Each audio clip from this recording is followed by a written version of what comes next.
Good morning and welcome to XYZ 11 News. Today for local updates, a new high school is being built on 2929 Community Avenue. This high school will have 24 classrooms which include an administrative wing, an industrial arts building, an auditorium, and a music wing, 2 gymnasiums, and a cafeteria. The GUSD is naming this high school Crescenta Valley High School. The school is scheduled to be completely finished by September this year. Now to you, Liana. Thank you, Natalia. Today on World News, America has officially been at war with Vietnam for 4 years. In January, Viet Cong troops launched a surprise attack on South Vietnam, the Tet Offensive. One point of attack was at the U.S. Embassy at Saigon. Shockingly, the U.S. troops were able to fight off the Viet Cong. How, you may ask?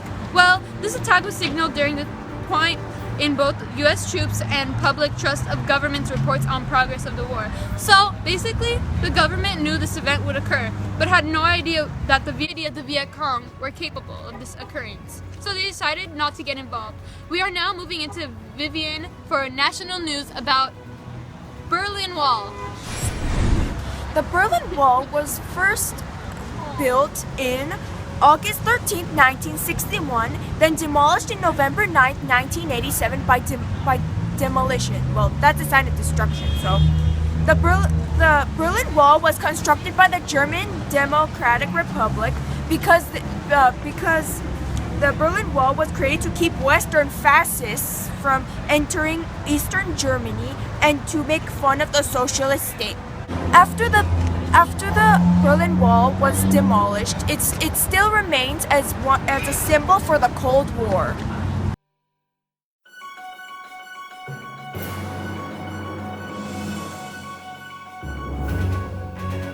Yes, Vivian, I have just received information about the leader in civil rights movement, Martin Luther King's assassination.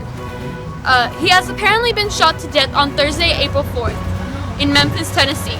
King was booked in room 306 at the Lorraine Motel. Around 6 p.m., a shot rang out as King stood on the motel's second-floor balcony. The bullet entered through his right cheek, smashing his jaw, then traveled down.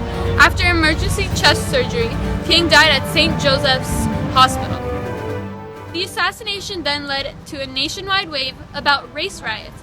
President Lyndon B. Johnson declared April 7th as a national day of mourning for the civil rights leader. We are truly shocked from this tragedy. May he rest in peace. Wow, what unexpected news! He definitely will be remembered. Well, we will now be tuning in for an interview between Natalie Kevorkian and one of Lee Harvey Oswald's representatives.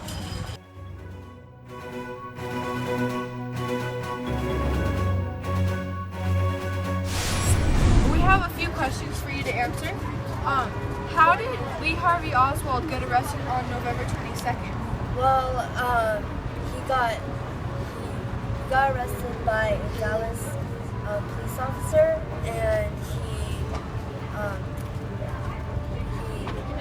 and the Warrens commissioned her shooting from the 6th floor of the dispository, and he ran to, after he heard the shots, he ran to the nearest movie theater, and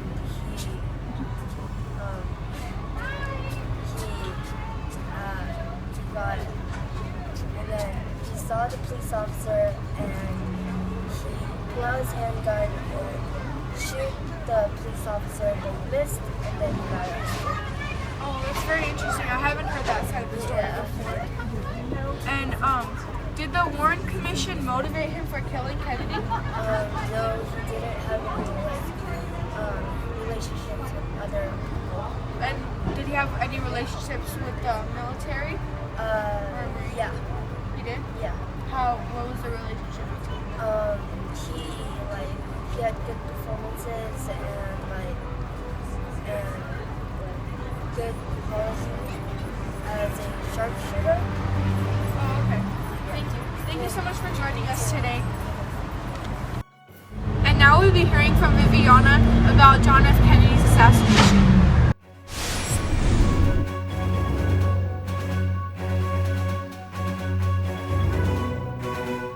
Today, November 22nd, John F. Kennedy, the 30th president, has just been shot. He was our youngest president and now is the youngest president to die. He was shot in Dallas, Texas when 2 shots were fired at him. The person of interest is a man named Lee Harvey Oswald. Lee Harvey Oswald, born in New Orleans and soon became a U.S. Marine.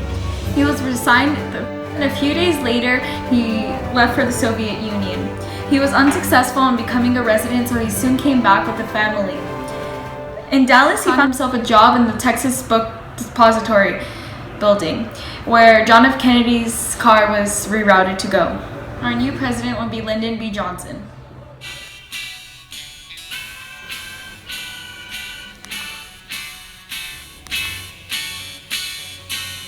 Now entertainment, a band that has been impactful lately is a group called the Beatles. They were formed in Liverpool and are transforming pop culture as we know it. The Fab Four, as they are called, contain John Lennon, Paul McCartney, George Harrison, and Ringo Starr, with famous songs such as Can't Buy Me Love, All You Need Is Love, and Penny Lane. They've already broken records such as the most #1 singles on the US chart and the most successful songwriting duo.